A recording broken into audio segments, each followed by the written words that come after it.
Okwogera ne Katonda buli ku makya y'ensula ennamu ekulukutira mu bulamu bwaffe ne tufuna amaanyi agatuyamba okuyita mu lunaku lwonna. Funa amaanyi nga tonnafuluma nnyumba yo. Omulungi omulabi wa 3BN wasuze otya eyo? Neebaza Mukama kubangira akyakukumya ng'oli mulamu.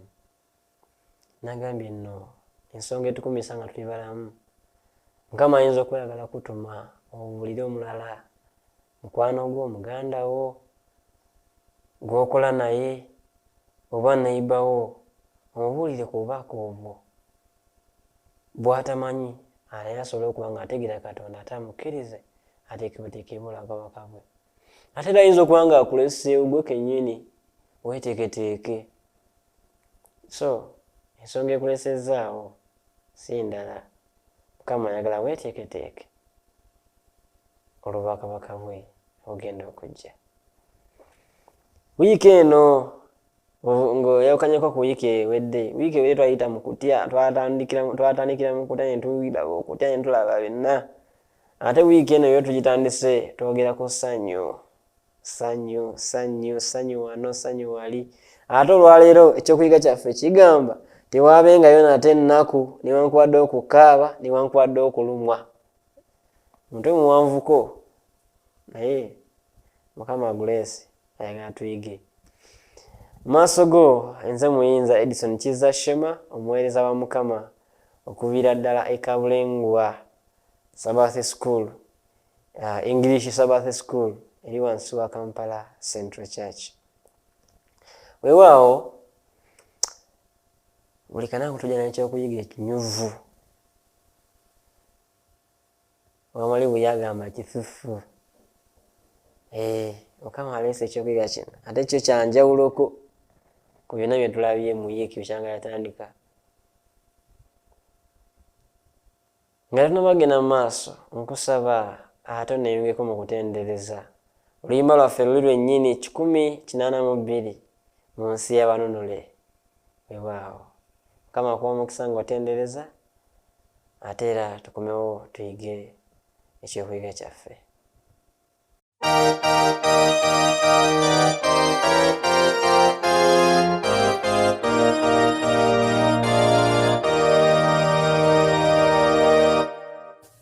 Munsi y'abanunule eri ekibuga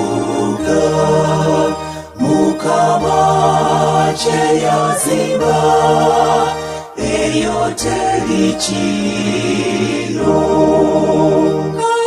Katonda alirawo ajjawo lisiga teri nadula kufa kuba teri kiro. Emiryango gyalulu mu kibuga ekyo, enguudo zonna zaabu eyo teri kiro. Katonda alirawo ajjawo lisiga teri nadula kufa kuba teri kiro. Nzigite zigalwenga mu kibuga ekyo, teri kubala myaka eyo teri kiro. Katonda alirawo ajjawo lisiga teri nadula kufa kuba teri kiro. Njuba teyetagibwa mu kibuga ekyo, Yesu kusana kwacho eyo terichiyo Katonda aliawo ajawo biziga teriterina kuna kufa kuba terichiyo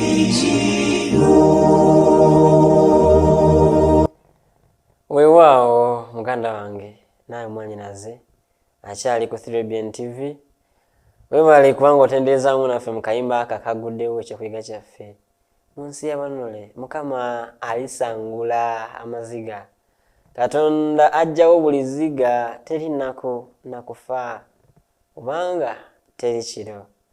Katuwombeke nate nga tugenda mu kyokuyiga kyaffe ekyaleero. Mukama Katonda waffe omutukuvu webale kubanga babi naffe otukkiriza okwogera ku kigambo kyo, okwogera ku linnya lyo. Tusaasire nate otusonyiwe bitukoze bitasanidde mu maaso go.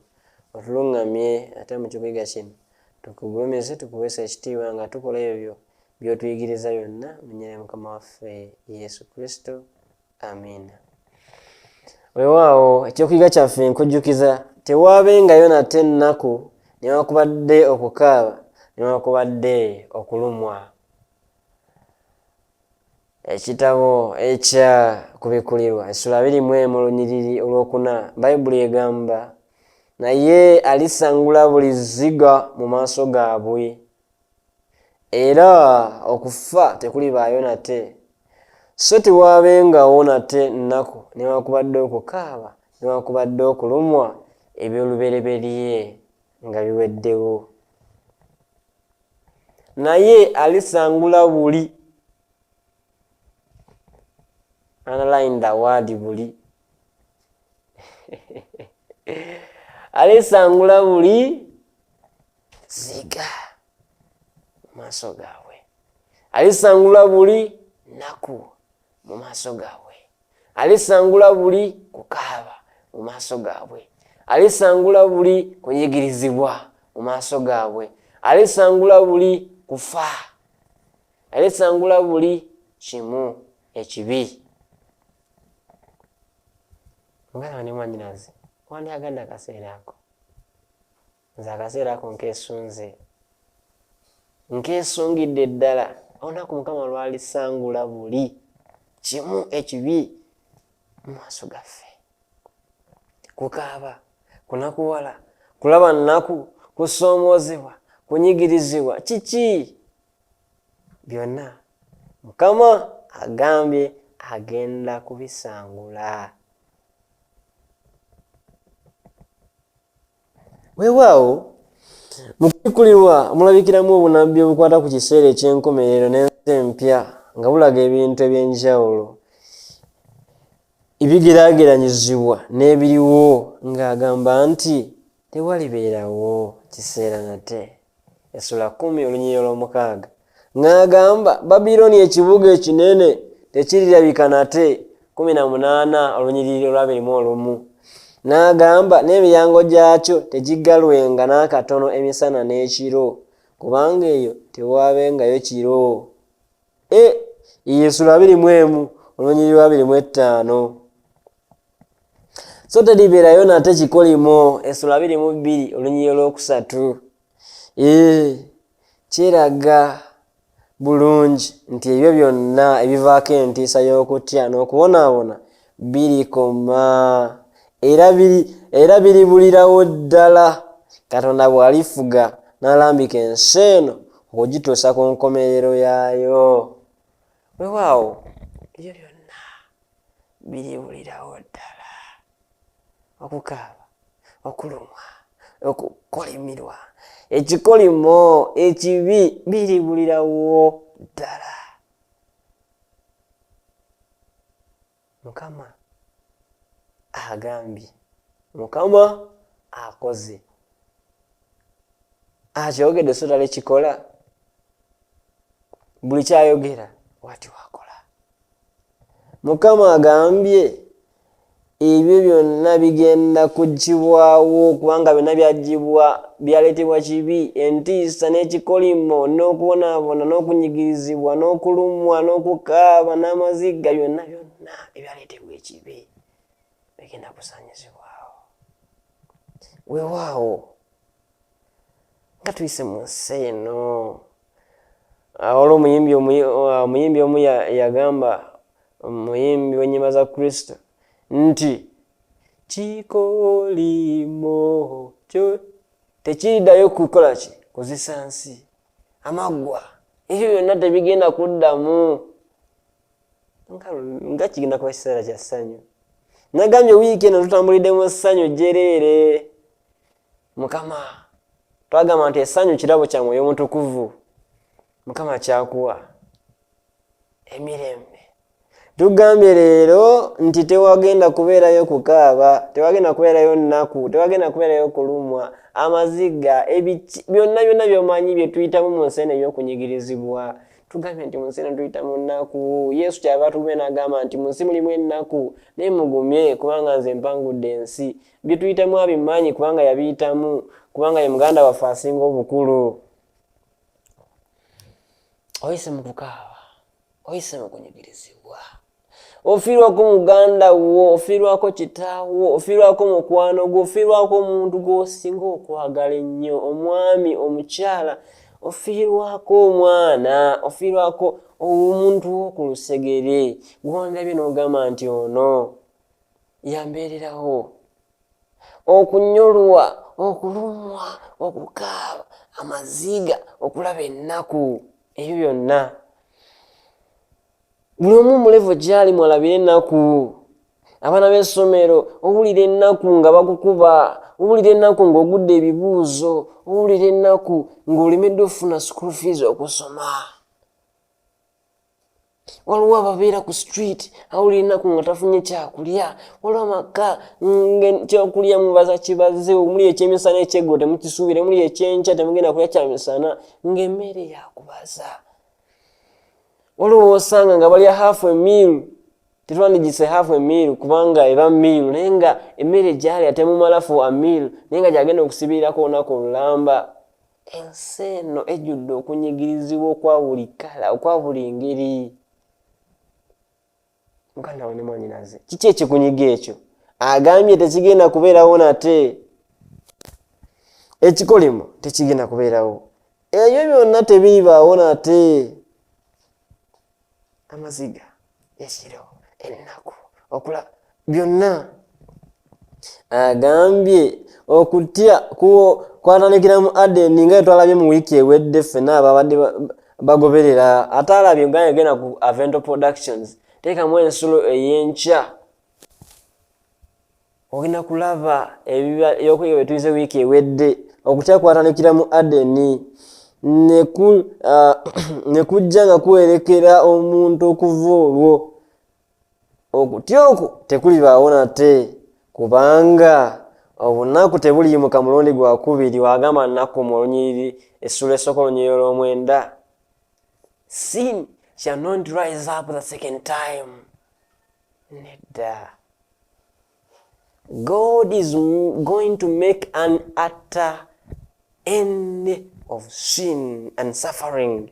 Katonda agenda kukomekerezeza ddala okubonaabona n'ekibi. Era byonna nga bye byajja okuva mu lusuku Adeni olw'okwonoona kwa bajjajjaffe, agenda kubikomya. Weewaawo obubi obwaleetebwa obujeemu eri amateeka ga Katonda ko n'obulumi namuzisa awamu n'okubonaabona ebyava mu kibi birikoma, tebigenda kubaawo nate. Kyandibadde kya ssanyu gy'oli muganda wange, kubanga nze lwenkiirowoozaako mpulira nga kinsanyusa, kimpa essuubi, kimpa amaanyi, kimpa obuvumu okusigala nga ntambula ne Katonda wange, kubanga nkimanyi one day He's going to wipe away all tears, all sorrows. Katonda ali awo, ajjawo buliziga, terina hakuna kufa kuba teri kiro. Owekikyusa ekipya ye agamba nti Katonda alisangula. Katonda alisangula buli ziga.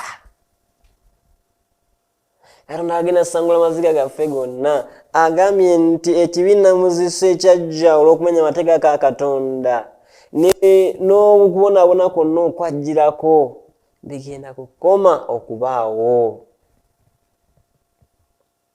Kigambo kya ssanyu, mawulire ga ssuubi, bubaka obuzzaamu amaanyi. Ebigambo bye weetaaga muganda wange, ebigambo bye neetaaga okuba nga bituzzaamu amaanyi okutuyamba okusigala nga tukyalwana mu lutalo luno lwe tulimu, lwe tumanyi kalufungulankete lugenze mu maaso okuva olunaku olwo bajjajjaffe bakkiriza okwewayo mikono gy'omulabe okutuusa akaseera kano nga lukyagenda mu maaso. Tumanyi nti ekiseera kigenda kutuuka lukome nga tuwangudde. Ate bwe tuwangula agambye agenda kutusangulako amaziga gonna. Kubonaabona okubaddewo olw'ekibi tekugenda kuddamu nate.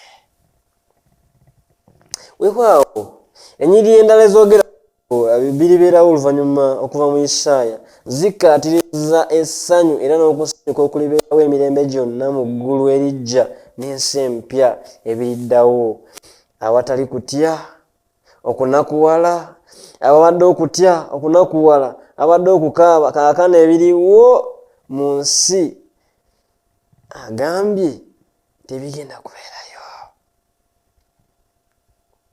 Wandyesonze ekiseera ekyo muganda wange, wandyagadde naawe okubeera mu abo abagenda okuwona, abagenda okutuuka mu ebyo Yesu bye yasuubiza. Muganda wange agambye naye musanyuke mujagulize ennaku zonna ekyo kye ntonda, kubanga laba ntonda Yerusaalemi okuba okusanyuka n'abantu baamu okuba essanyu, era ndisanyukira Yerusaalemi ne njaguliza abantu bange. So n'eddoboozi ery'okukaaba nga terikyawulirwa omwo nate newankubadde eddoboozi ery'okulira. Oyo yabalira Isaaya 65 olw'ennyiriri 18 n'olw'19. Weewaawo n'aba Mukama abaagulibwa balikomawo. Agambye n'aba Mukama abaagulibwa balikomawo ne bajja e Sayuuni nga bayimba n'essanyu eritaggwaawo liribeera ku mitwe gyabwe. Balifuna essanyu n'okujaguza n'okunakuwala n'okusinda kuliddukira ddala. Wulira essuubi, wulira ebigambo ebizzaamu amaanyi mu kaseera kano ak'okunyigirizibwa. Olunaku olwajjo twayize akaseera aka Yakobo ak'okunakuwaliramu, Jacob's time of trouble. Agambye nti wagenda kujja akaseera ak'okunakuwala katabeerangawo kasookedde wabeerangawo ggwanga. Naye ebyo byonna nga tubisi tulina okunyigirizibwa kwe tuyitamu mu nsi eno, n'otuuka mu kunyigirizibwa n'ogamba naye nze. Abamu ne bagamba nti lwaki nze, abamu ne bagamba ennaku ensuseeko. Naye Mukama agambye waliwo essuubi eri abo abasiga Mukama, waliwo essuubi eri abo abatambula naye, waliwo essuubi eri abo abamulindirira. Naye abalindirira Mukama balinga olusozi Sayuuni kubanga terujjulukuka. Yesu agambye nti agenda kusangula buli ziga. Mukama Katonda waffe nga kyandibadde kya ssanyu muganda wange nawe mwanyinaze nga oli mu maaso ga Mukama Katonda waffe nga gwe gwakusangula amaziga, nga gwe gwako takonagamba mwana wange kulika ennaku y'ensi bwe bale kuwangula nakusangula amaziga nakuwa essanyu ery'emirembe n'emirembe ery'olubeerera. Tewandyegumbye kusanyuka wamu ne kitaffe, tewandyegumbye kubeera nga muganda nga naye mwanyinaze oli wamu mu mirembe gye gitakoma. Njagala okujjukiza nti Mukama si mwana wa muntu okulimba oba okwejjusa, kyayogera akituukiriza. Bayibuli egamba Mukama ayogere so taakikole, agenda kukituukiriza. Akamwa ke ke kakyogedde. Mukama by'ayogerako ebigenda okubeera mu nsi empya. Mu ggulu erijja agambye entona Yerusaalemi eky'okujjagulizaamu, okukaaba tekugenda kuwulirwa mu kyo newankubadde okulira. Mukama Katonda waffe agambye abaagulibwa aba Mukama bagenda kubeera omwo nga bayimba, nga batenda, nga bagulumiza erinnya lye. Nandyegombye okubeera mu bantu abo. Muganda wange naawe weegomba okubeera mu bantu abo. Olwaleero lwe lunaku lw'osalawo, either okubeera mu abo abagenda okukaaba okusigala nga balumwa olw'ebibi byabwe babonerezebwe basaanyizibwewo, oba okubanga oli mu abo abagenda okuba nga basanyufu nga bayimba nga batendereza Mukama nti weewaawo Mukama toyise mu kulwana okungi, nti be bano abavudde mu kunyigirizibwa okungi. Agamba omutume Pawulo agamba kubanga ng'era ng'okubonaabona okw'omubiro bya kaakati bwe kututeekateeka tekutuuka kwenkanyizibwa n'ekitiibwa ekigenda okubikkulirwa ffe. Abalumi 8:18 nti okubonyaabonyezebwa kuno okutono, okubonyaabonyezebwa kuno okuwewufu, okubonyaabonyezebwa kuno okw'ekimpoozi tekusobola kugeraageranyizibwa. Tekusobola kugeraageranyizibwa wadde mu ngeri emu wadde noweeti ku ebyo Mukama byagenda okutubikkulira ffe, ekitiibwa eky'amaanyi, that weight of glory. This light affliction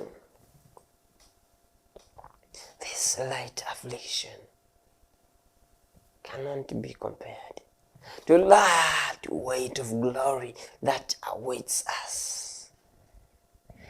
Abagenda okununulibwa, okubonaabona kuno temuli. Buno temuli. Kiringa mwana akola training mu kisaawe bamugamba dduka emirundi 2, dduka emirundi 5, kola exercise, kuba press up, naye ng'agenda kuwangula omudaali, ng'agenda kuwangula ekikopo, ng'agenda kuwangula ekirabo eky'amaanyi. Kati buno exercise bwakoze wadde ng'ayinza okulaba ng'alumizibwa, wadde ng'ayinza okulaba ng'abonaabona ng'akola practice, tasobola kwenkanya practice eyo n'ekyo kyafunamu oluvannyuma lw'okuwangula. Agambye nti okubonaabona kuno kwetuyitamu, okwakaseera kano ketuyitamu, nedda tekusobola kwenkanyizibwa ekitiibwa ekigenda okutubikkulirwa, ekigenda okutuweebwa, kubanga Mukama ateeseteese bisinga obulungi. Weewaawo gwagoberera naffe nga nsaba oba ku puroguramu eno ate weeyongere mu maaso olina puroguramu gye bayita bwati wayogera Mukama ebirako ku ssaawa 6 ez'emisana n'essaawa 3 ez'ekiro. Tugenda kuyiga ate ku bigambo ebirungi ebyogera ku bigenda okutuweebwa empeera yaffe abawangudde. Ekisingako bulungi kikyajja, eggulu liri. Weeyunge ku puroguramu eyo togisubwa. Wiiki eno yennyini. Kakati gwe nkusuniddeko busunizi wano, kati genda oyige mu puroguramu eyo yennyini ate olabye ekisingako. Mukama kyakuteeketeekedde kyotasobola nageraageranya mu kunyigirizibwa kuno okulaba okwakaseera obuseera, okunyigirizibwa kuno okutono. Twagambye nti this is Jacob's time of trouble, but he shall be saved out of it, nti agenda kulokolebwa okuva mu kwo. God shall wipe away all tears. Katonda alisangula buli ziga mu maaso gaabwe. Ennyiriri endala ennyingi nnyo oluvannyuma lwa ezoogera ku bigambo bye bimu kubanga twalokoka lwa kusuubira. Mazima embeera ey'obulumi obw'ekiseera kino kaakano mwe tuli etuddusa mbiro okusemberera enkomerero. Kwe kulabula okw'amangu okuva mu ggulu okujja gye tuli okutuzaamu amaanyi n'okuzza obujja essuubi lyaffe. Ekiseera kiweddeyo muganda wange, era mangu nnyo enkomerero egenda kutuuka ey'okukaaba okwakaakano n'okulumwa. Essuubi eryo ery'ekitiibwa kalibeere ku ffe. Obwo bwe bweyamo obw'omulokozi waffe. Mwana wange, ekiseera kiweddeyo. Enkomerero y'ebintu bino okulumwa, okukaaba, ennaku, embeera gye tuyitamu, okunyigirizibwa, okufiirwako ab'eŋŋanda ab'emikwano, abantu baffe abalungi ababadde ab'omugaso mu buweereza. Agambye nti ebyo byonna bitutwala yiriyiri, bitutwala ku nkomerero y'ensi eno. Essuubi lyaffe lisituke, tuddemu amaanyi, tumanye nti kati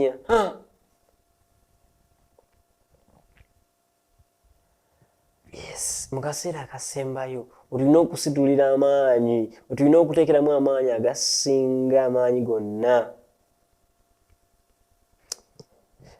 Bw'obanga obadde munafu mu lutalo, akaseera akasembayo ng'olutalo luggwa, koyimusizaamu amaanyi go gonna, n'ojjayo n'ag'omu buto, n'ofunvubira kubanga ogenda kutuuka ku buwanguzi. Kaseera kaggwayo, omulabe ng'ayongeza amaanyi, naawe yongeza amaanyi, oyongeza essuubi, obwesige bwe obuteeke mu Katonda kubanga Katonda yawangula omulabe. Ate agambye nti okunyigirizibwa kuno nga kweyongera amaanyi kutuddusa kutwanguyiza ku kiseera. So teweeraliikira kunakuwala kubonaabona kunyigirizibwa kw'oyitamu, wabula sanyuka kubanga byanguya okudda ku essanyu kwa Mukama waffe, okuleeta essanyu lyaffe. Alyoka atusangula amaziga mu maaso, agambye nti muddu wange omulungi, weebale kubanga obadde mwesigwa. Atusangula maziga, atunazeeko ennaku, atuwa ebyo ebyasuubizibwa. Agambye leero lwe lunaku okusanyukiramu essanyu eririsuubirwa mu ggulu, kubanga aliyo Katonda mukulu.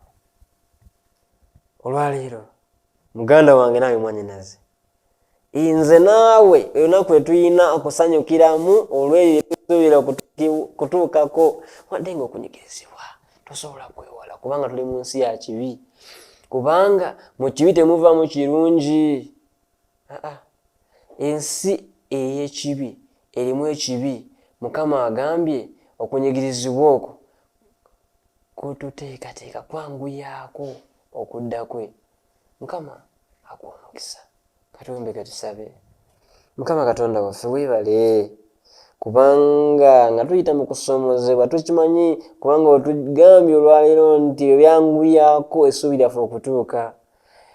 Weeyongere Mukama okutuzzaamu amaanyi n'okutugumya, tulimu okusebengerera ate mu kaseera ak'oluvannyuma, naye tweyongere amaanyi n'obuvumu nga tumanyi nti yes oli wamu naffe. Weebale. Kyeva lusaba Mukama otukulembere okuyita mu lunaku lwonna, tutambulire mu bigere ebyo, tukole by'oyagala ebikwesa ekitiibwa. Weebale kubanga okuwulidde okusaba kwaffe. Abalina okunyigirizibwa bazzeemu essuubi kubanga tuli mu kaseera akasembayo kufuna ebyo ebyasuubizibwa. Weebale kubanga nsabye nga tuyita mu linnya lya Yesu Kristo omulokozi waffe. Amiina. Mukama akunkumire era akuwa omukisa.